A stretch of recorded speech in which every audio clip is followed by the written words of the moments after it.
course, there are black people, there are white people, a lot of Latino people, but I mean, I really don't deal with any kind of like stereotype, any backlash for being light skinned or anything like that.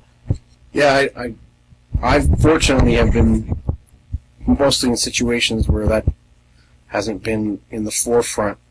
But I know that I'm lucky for that because there are many scenes that there are barriers to entry because of my lineage and skin colors, and I just happen to meet the right people and come the right way and be surrounded by people that aren't really worried about that. And the camaraderie, the sisterhood, the brotherhood.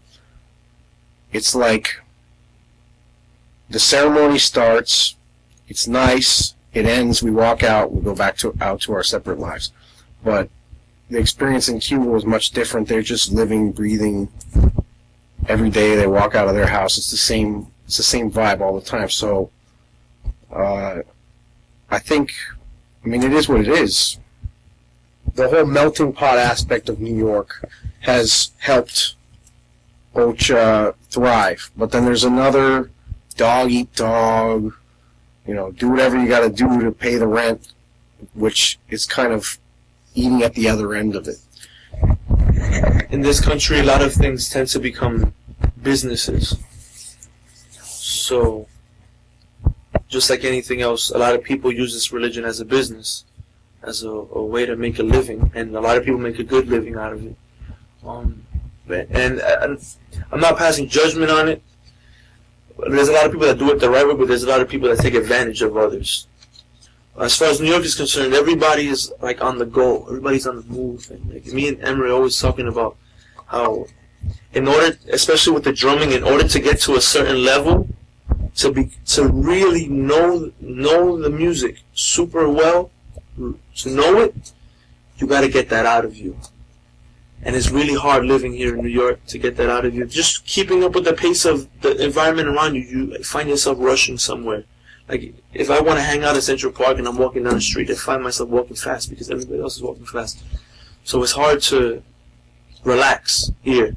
And to know this stuff, like to know anything that's like African based, you gotta be able to relax. You gotta be able to take it easy. Imagine Bob Marley rushing everywhere. The music wouldn't have sounded. Like the vibe makes the music what it is. People, you gotta have that vibe. You gotta have that, what we call a sentimiento, that relaxed, that cool vibe. So this practice that we do, what we're trying to do is get that poison out of us. How can I live one day without you? How can I live one day without music? You're always in my head. You're like a cool breeze.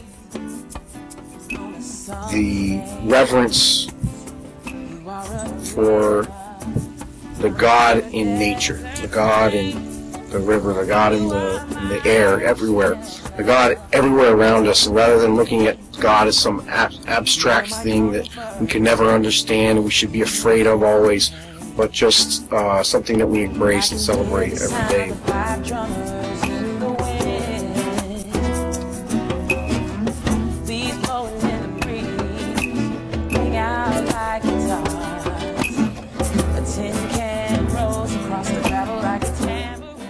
Another thing about the religion that I really love is that it acknowledges that everything comes from something, and so behind every great person there's a community of people that allowed him to get to that place. Like I couldn't, if I could fast forward 20 years and imagine myself as a master drummer, I wouldn't have been able to get there without these two guys, or without my other brothers in drumming, and without my family, and not only my family and the people that teach me here and there, but the recordings that I listen to. That's a huge influence. The more people understand about this, the less ignorance there is. The more tolerance there is, and the more people can see the beauty in it.